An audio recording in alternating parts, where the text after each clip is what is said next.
This is Tracy H. Dean. I'm here to do the weekly Oracle and Tarot card reading, and I am using a new release from Rockpool Publishing called the Folklore Oracle. If you'd like to purchase this deck, click the link in the description box below.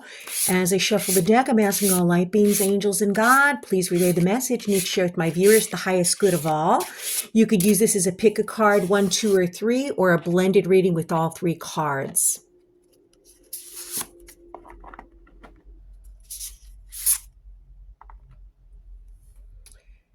Okay, and let's see what we have here.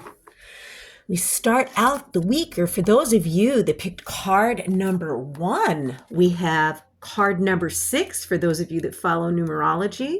This is called Spinning Wheel, okay?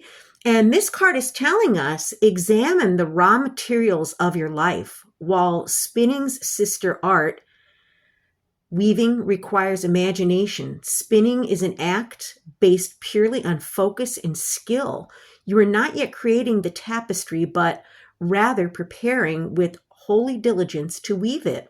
We all have the ability to spin, but not all of us have honed it. Like the miller's daughter, you can spin straw into gold. You can prepare and gather the materials that do not yet render the creative work and ready yourself in the process. This necessary gathering together, the inhale before the beginning of the story, is a vital step in any journey. And spinning folklore often relates to fate and destiny. Each thread represents a choice with the power to alter fate. What do these threads look like in your own life? Spinning was once a communal activity during which women would exchange stories over the soft background drone of their wheels. Each story contained a lesson, a secret piece of wisdom. Find the hidden thread of knowledge you've wound onto your own spool and use them to create of your life a useful and beautiful tapestry. And then for those of you that picked card number 2 or the middle of the week, this is card number 32, and this is the card of curse. And it says on the card, what dark energy can you cast off?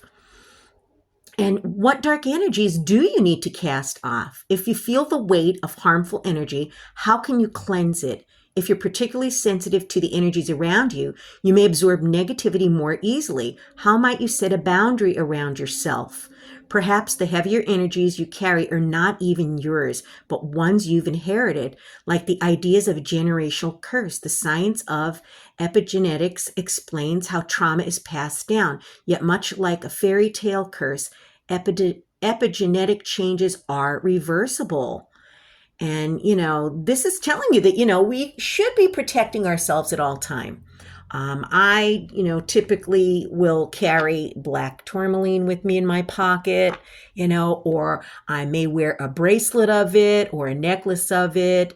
Black obsidian is good.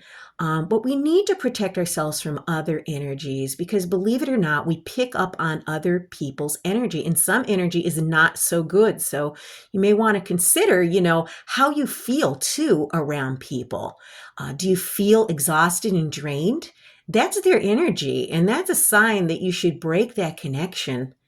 And then the end of the week, or those of you that picked card number 3, is Hermit, and it says, who will you become in silence? So maybe towards the end of the week, we're going to be having some quiet time, maybe go out in nature, maybe sit in meditation, go into hermit mode. We could all use that after a rough week, right? And the hermit might face demons in the form of frustration, the restlessness of unproductivity, or the fear of emptiness and abandonment. Solitude might feel unnatural, especially after the noise of modern life. If these feelings arise, remember how potent the seemingly dormant period can be. What can you unearth that usually lies buried between the hustle of your day? Hermits, listen and learn. Winter is a necessary period of rest for the earth, never hindering spring from returning exactly when it is supposed to return. So I'm thinking that some of us need a little quiet time, maybe unplugging.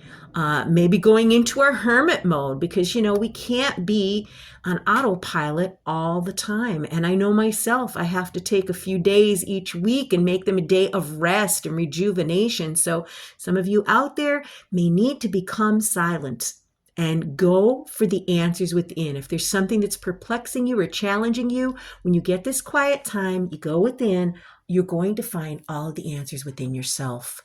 What an interesting week.